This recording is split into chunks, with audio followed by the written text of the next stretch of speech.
sweeping shot.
Lo que más adelante se convirtió en Amsterdam.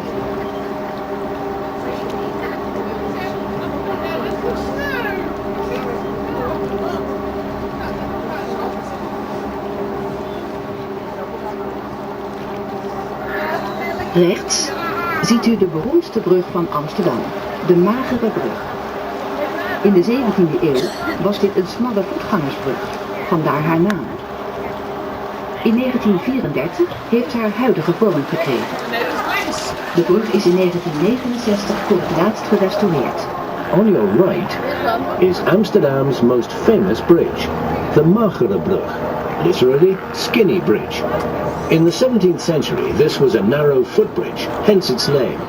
It took its present form in 1934. The bridge was last restored in 1969. A la derecha ve usted el famoso Magere Brug. Este puente de madera del siglo XVII es accionado aún manualmente. En el siglo XVII era un estrecho puente de peatones, de allí su nombre. En 1934 se le dio la forma que presenta actualmente. La última ocasión en la que fue restaurado fue en 1969.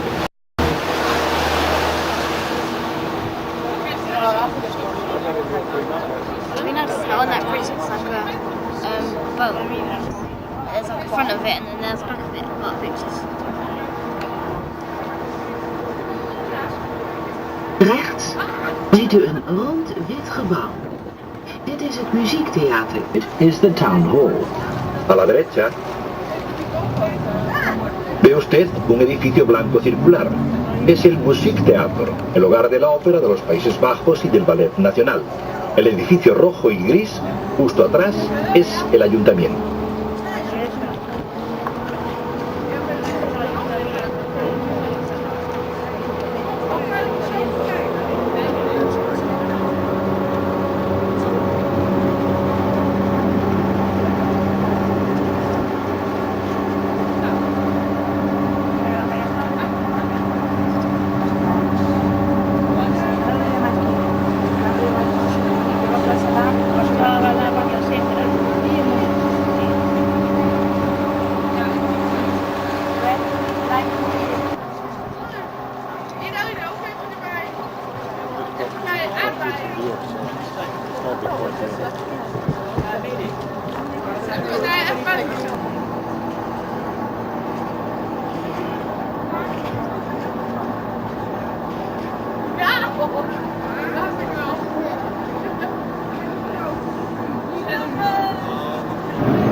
Place for the civic guard in the 16th century. The civic guard consisted of citizens who defended the city in case of attacks. On the roof are two statues representing marksmen. A la derecha ve usted el Hotel Dule. Antes había aquí una torre de atacantes. Sobre el techo, dos esculturas de los tiradores, también llamados ploveniers. Voor u ziet u de munttoren, die eens deel uitmaakte van de stadspoort. In de 17e eeuw werd hier tijdelijk het geld geslagen. Vandaar de naam munttoren. En ziet u een groot gebouw dat onderdak biedt aan het Archeologisch Museum. In dit gebouw was vroeger de Nederlandse bank gevestigd. On your right is a large building which is now the Archaeological Museum. The Dutch Central Bank was formerly situated here. A la derecha ve usted un gran edificio que alberga el Museo Arqueológico. Aquí funcionó en otras épocas el Banco Central. We kunnen niet verder.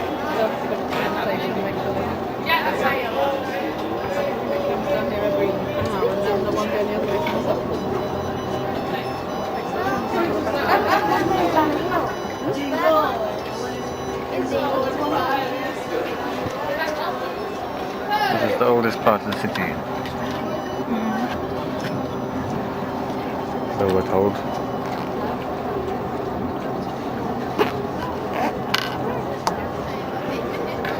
In de 15e eeuw werden hier veel kloosters gesticht, zodat de buurt de bijnaam kreeg gebed zonder end.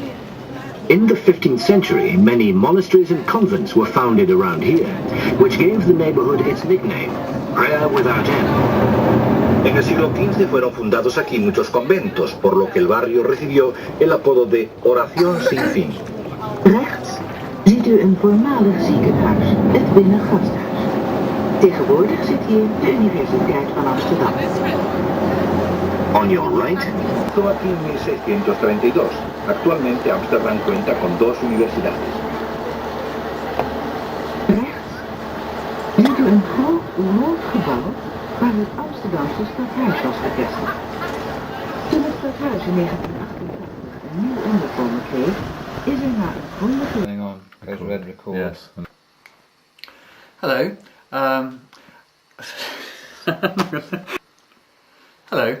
We're now moving on to really the second phase of design of materials that we're going to test out within the context of our mobile learning project.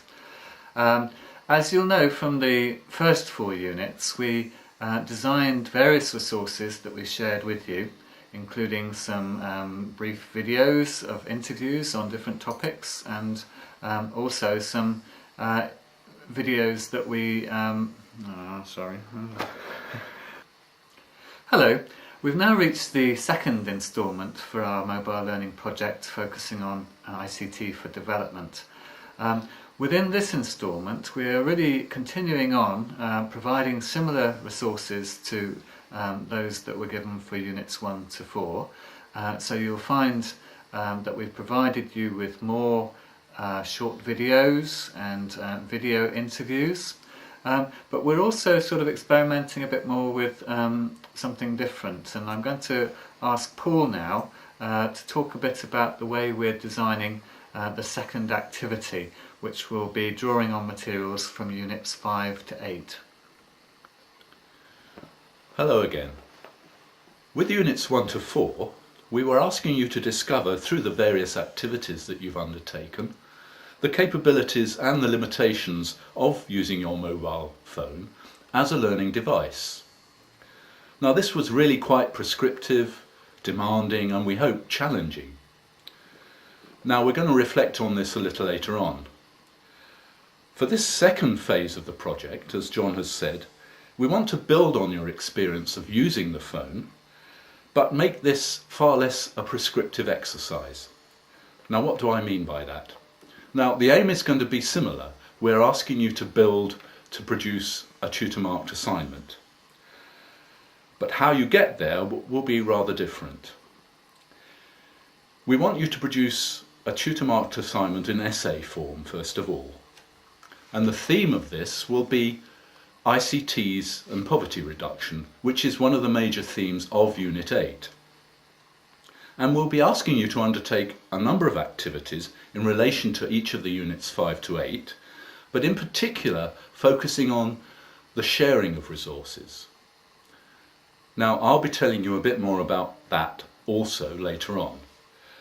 But first of all, I want to be interviewing John about each of the units, and I've picked one particular theme in each unit which will help you to develop ideas for the essay. So that building block approach is similar, but there aren't the range of activities that we're asking you to undertake, and we're giving you a bit more latitude in how you do that.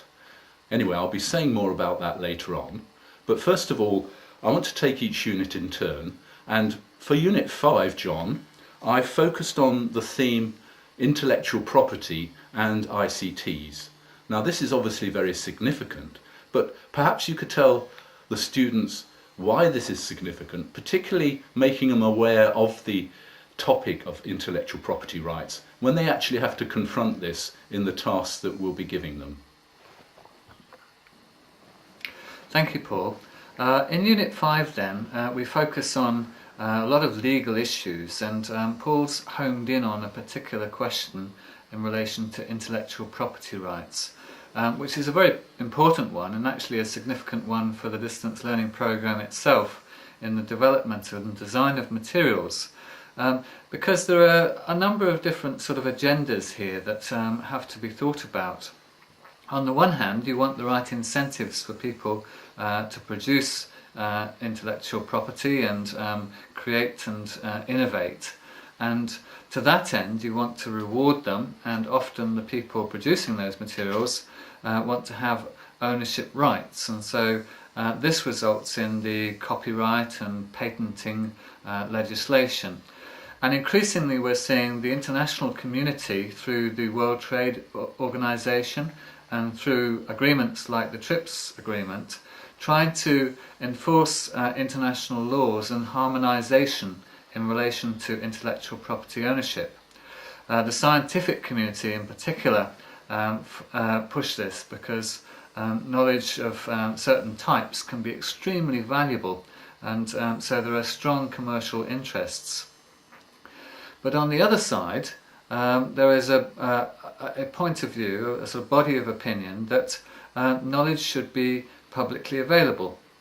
And this to some extent sort of relates to some of the materials that you probably studied in other DLP course modules, where people talk about the private and public ownership of property.